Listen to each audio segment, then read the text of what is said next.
अस्सलाम वालेकुम। आज हम नंबर थ्योरी का लेक्चर 22 स्टार्ट करेंगे और आज के लिए पहला थ्योरम है। थ्योरम की स्टेटमेंट ये कह रही है कि अगर मेरे पास p q1 q2 and up to so on qn ये तमाम प्राइम नंबर्स हों और p डिवाइड करता हो q1 q2 up to so on qn की प्रोडक्ट को, तो फिर p इक्वल होगा किसी एक टर्म के qi के फॉर सम i। तो इस थ्योरम को मैं प्रूव करूँगा पिछले थ्योरम की मदद से जो मैंने पिछले लेक्चर में प्रूव किया था। उसकी स्टेटमेंट ये थी कि अगर मेरे पास p एक प्राइम नंबर हो और p डिवाइड करता हो प्रोडक्ट ऑफ n टर्म्स को, तो फिर p उनमें से किसी एक टर्म को भी डिवाइड करेगा। तो ये लिख लेते हैं, as we no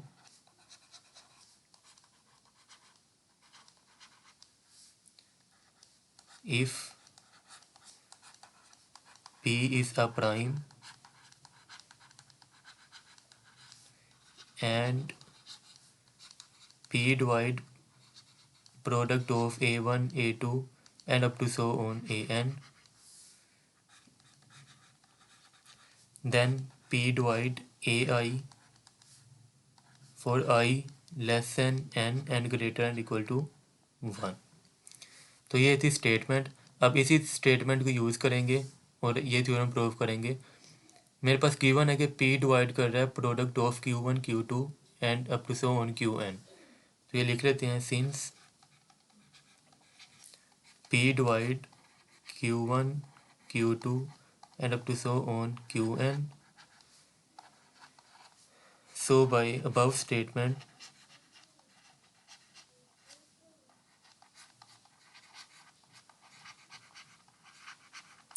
above statement के मुताबिक p फिर किसी एक टर्म को भी डिवाइड करेगा, जैसे ये p ai को डिवाइड कर रहा है, which implies that p divide qi for i less than n and greater and equal to 1। अब q1 q2 up to so on qn ये तमाम प्राइम नंबर थे और qi भी एक प्राइम नंबर होगा। अगर qi एक प्राइम नंबर है तो इसका मतलब है कि qi को सिर्फ दो ही नंबर डिवाइड कर सकते हैं, या 1 या वो नंबर qi इटसेल्फ, क्योंकि प्राइम नंबर के दो ही डिवाइजर होते हैं, या 1 या वो नंबर इटसेल्फ। अब अगर p qi को डिवाइड कर रहा है तो इसका मतलब है कि या तो p को 1 होना पड़ेगा या qi। ठीक है, तो ये लिख लेते हैं, being a prime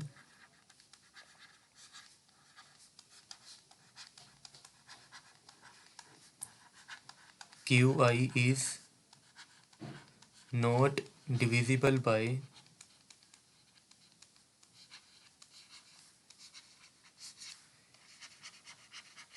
any positive integer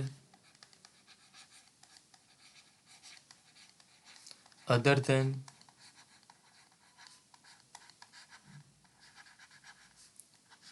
one और qi itself।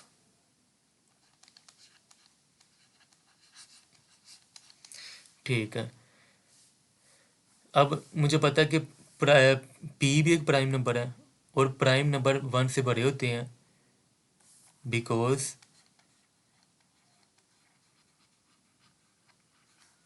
p greater than 1, so we have, अब 1 तो हो नहीं सकता, p 1 के इक्वल नहीं हो सकता, क्यों? क्योंकि प्राइम नंबर 1 से बड़े होते हैं। तो पीछे एक ही पॉसिबिलिटी बचती है कि p फिर किसके इक्वल होगा, qi के। So we have p is equal to qi for i less than n and greater and equal to 1। तो यही चीज़ हमने प्रूव करनी थी कि अगर p product of q1 q2 and up to so on qn को divide करता हो तो फिर p किसी एक टर्म के इक्वल होगा, इनमें से p इक्वल होगा qi के। This completes the proof.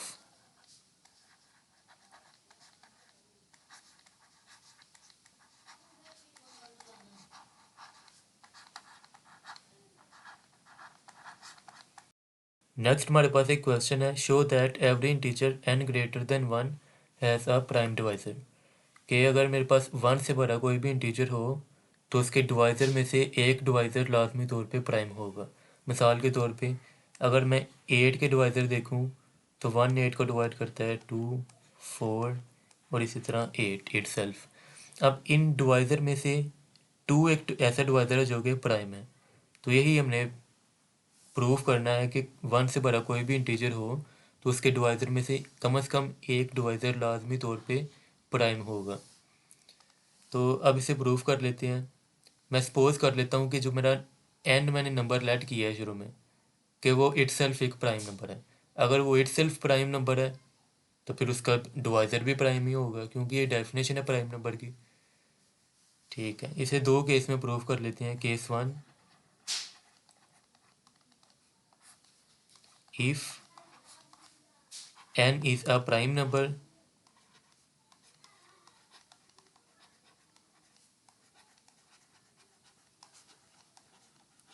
then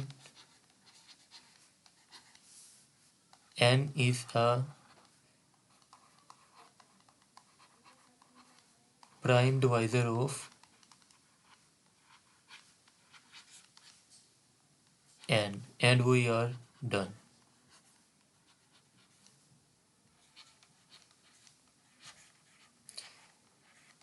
ठीक है, अब केस 2 में लेट करते हैं कि n प्राइम नहीं है। अगर n प्राइम नहीं है तो फिर n कंपोजिट होगा। अगर n कंपोजिट है तो कंपोजिट की डेफिनेशन अप्लाई करेंगे कि कंपोजिट नंबर को दो नंबर्स की प्रोडक्ट में लिख सकते हैं। तो ये लिख लेते हैं यही बात। Case 2, if n is not a prime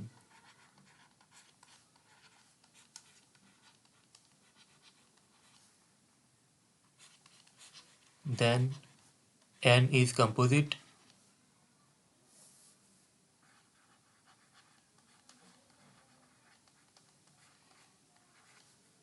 अगर n कंपोजिट है तो फिर से दो नंबर्स की प्रोडक्ट में लिख सकते हैं। So n can be written as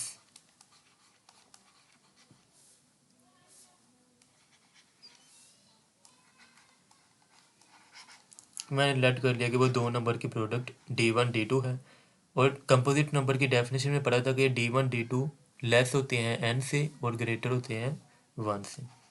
d1 d2 less than होगा n से और ग्रेटर देन होंगे 1 से। ठीक है, अब इस एग्जाम्पल से समझते हैं। अगर मेरे पास कोई नंबर हो, मिसाल के तौर पे 80 मेरे पास एक नंबर है।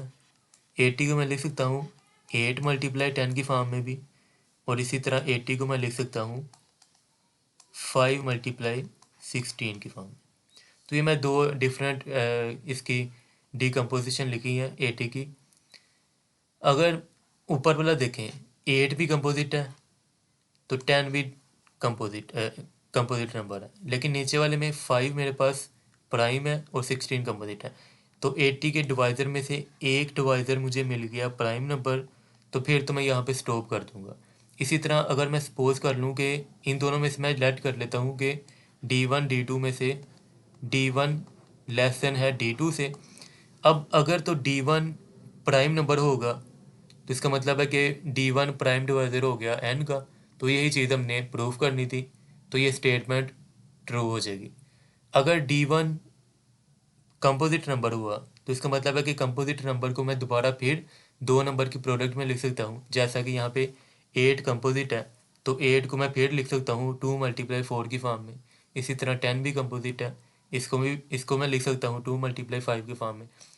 इसी तरह अगर मेरे पास जब तक मुझे इनके डिवाइज़र में से कम एक डिवाइज़र प्राइम ना मिल जाए, मैं उसको फिर कंपोजिट नंबर को दो नंबर्स की प्रोडक्ट में लिखता जाऊंगा। अब अगर d1 प्राइम नंबर हुआ फिर तो ये स्टेटमेंट ट्रू हो गई, यहाँ पे स्टॉप कर देंगे।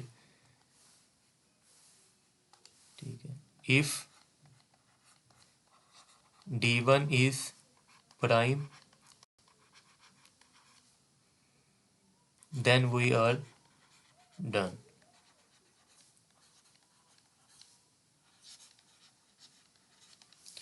इफ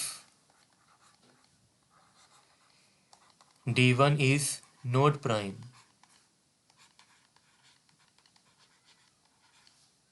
अगर प्राइम नहीं है तो फिर क्या होगा, देन D1 इज कंपोजिट।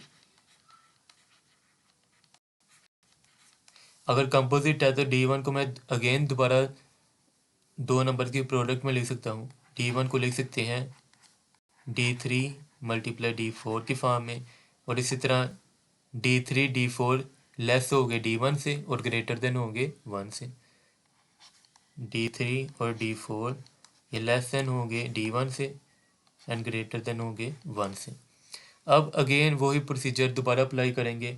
अगर D3 प्राइम नंबर है तो फिर यहाँ भी स्टेटमेंट ट्रू हो जाएगी कि D1 डिवाइड करेगा D1 को, सॉरी D3 डिवाइड करेगा D1 को, तो D3 प्राइम डिवाइजर हो गया D1 का। अगर D3 डिवाइड नहीं करता, मतलब प्राइम नंबर नहीं है, तो D3 को अगेन दो नंबर की प्रोडक्ट में लिख देंगे। If 3 is prime, then we are done. If D3 is not,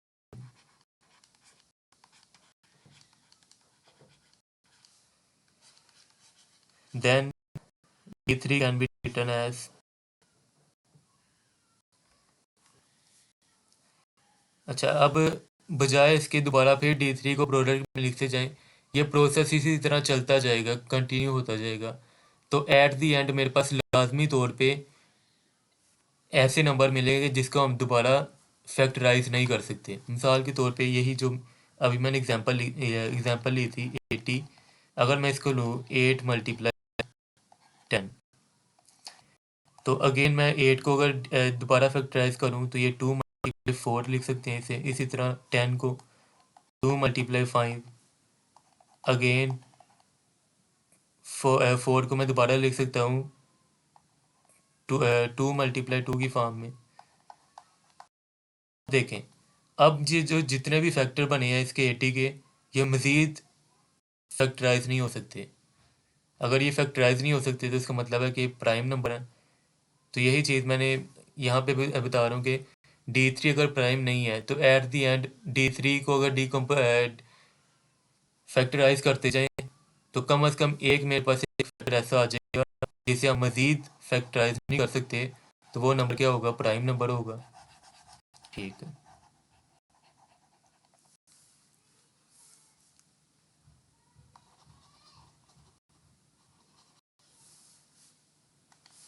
then we proceed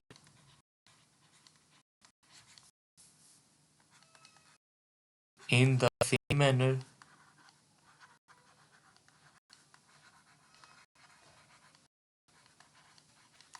and ultimately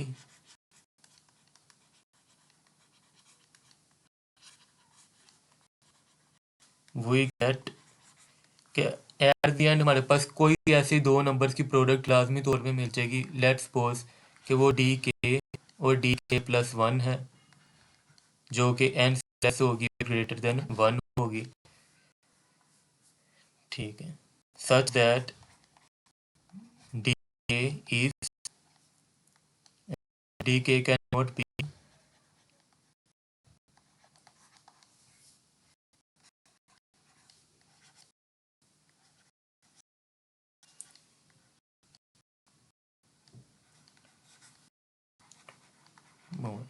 कि फिर DK मेरे पास कोई ऐसा नंबर आ जाएगा जिसे हम मज़ीद फैक्टराइज नहीं कर सकते, तो फिर DK क्या होगा, प्राइम नंबर होगा।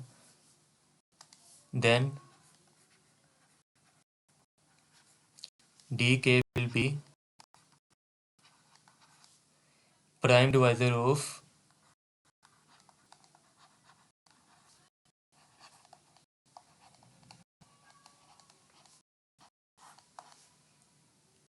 n।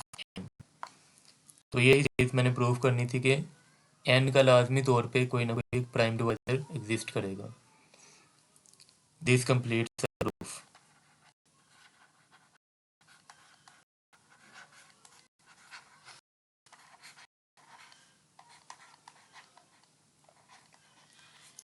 तो इस थ्योरम को रिकॉल कर लेते हैं कि सबसे पहले मैंने केस 1 में लेट किया कि n मेरे पास एक प्राइम नंबर है। अगर n प्राइम नंबर है तो फिर तो ये ट्रिवियल केस है, प्राइम नंबर के दो डिवाइजर होते हैं, या 1 या वो नंबर इटसेल्फ प्राइम नंबर, तो उसका प्राइम नंबर का एक प्राइम डिवाइजर मिल जाएगा।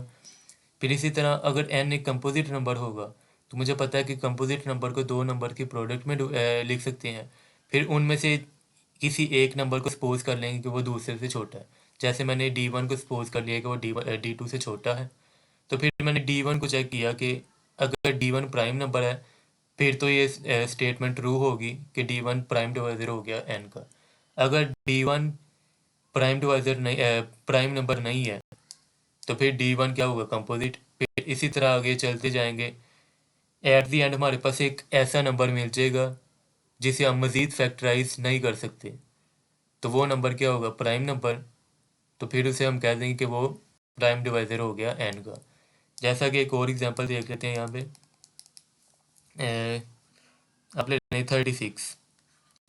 36 को मैं लिख सकता हूँ मिसाल के तौर पे, मैं 4 मल्टीप्लाई 9 की फॉर्म में लिख सकता हूँ। ठीक है, अब 4 छोटा है 9 से, तो मैं 4 को अब चेक करूँगा, 4 को अगेन फैक्टराइज करूँगा, 2 मल्टीप्लाई 9 को बेशक ना करें, उसकी ज़रूरत भी नहीं है। क्यों? क्योंकि हमें कम से कम एक प्राइम डिवाइजर चाहिए, एक से ज़्यादा भी हो सकते हैं लेकिन एक हमें चाहिए, तो ठीक है। अब देखिए 2 मल्टीप्लाई 2 को मैं मज़ीद फैक्टराइज नहीं कर सकता, तो 2 मेरे पास क्या आ गया, प्राइम डिवाइजर ऑफ 36। तो यही चीज़ हमने प्रूफ की है स्टेटमेंट में, ऊपर वाले थ्योरम में, कि लाजमी तौर पे इसका एक प्राइम डिवाइजर एग्जिस्ट करेगा।